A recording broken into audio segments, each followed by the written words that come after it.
after we tore it off, we looked, and there's pinholes everywhere.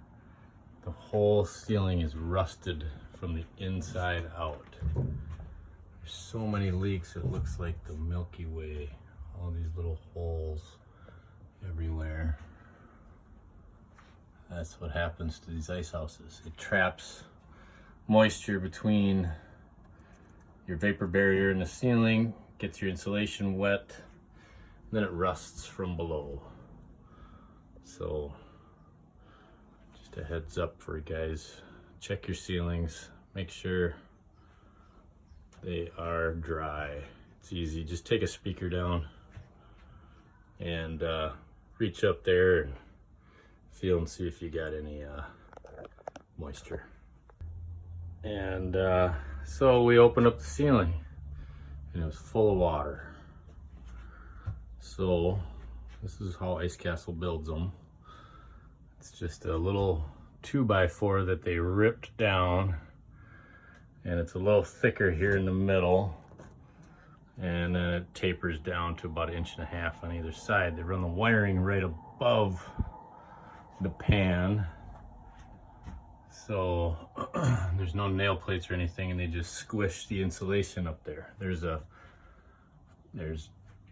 fiberglass insulation with a vapor seal, poly, if you will, and that held all the water, and then it slowly leaked down the walls. So tore it all out, and now all of these rafters are bowing in the middle, so I got about 1 inch deflection.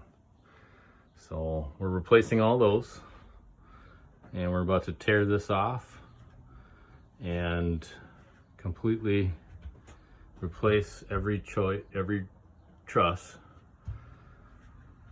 knowing that at the time I probably would have left the ceiling up and just did it all from above.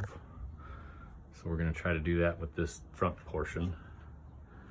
But yeah, so we started cutting, and we've got all of our rafters made, so they got a nice little bow on them, and it's a little thicker now.